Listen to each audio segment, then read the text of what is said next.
சங்கீதம் 141. தாவீதின் சங்கீதம்.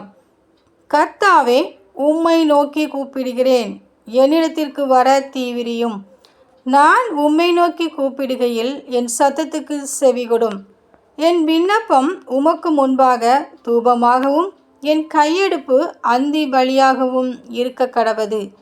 கர்த்தாவே, என் வாய்க்கு காவல் வையும், என் உதடுகளின் வாசலை காத்துக்கொள்ளும். அக்கிரமம் செய்கிற மனுஷரோடே ஆகாமிய கிரியைகளை நடப்பிக்கும்படி என் இருதயத்துக்கு துன்மார்க்கத்திற்கு இணங்க ஒட்டாதேயும். அவர்களுடைய ருசியுள்ள பதார்த்தங்களில் ஒன்றையும் நான் சாப்பிடாமல் இருப்பேனாக.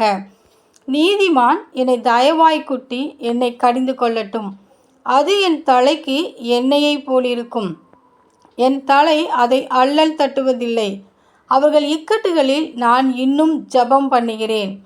அவர்களுடைய நியாயாதிபதிகள் கன்மலை சார்புகளில் இருந்து தள்ளுண்டு போகிற போது என் வார்த்தைகள் இன்பமானவைகள் என்று கேட்பார்கள்.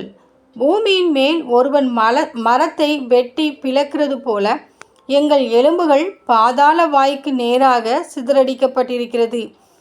ஆனாலும் ஆண்டவராகிய கர்த்தாவே, என் கண்கள் உம்மை நோக்கி இருக்கிறது. உம்மை நம்பியிருக்கிறேன். என் ஆத்துமாவை வெறுமையாக விடாதேயும். அவர்கள் எனக்கு வைத்த கண்ணியில் சிக்குகளும் அக்கிரமக்காரரின் சுருக்குகளுக்கும் என்னை விலக்கி இரட்சியும். துன்மார்க்கர் தங்கள் வலைகளில் அகப்படுவார்களாக. நானோ அதற்கு தப்பி கடந்து போவேன்.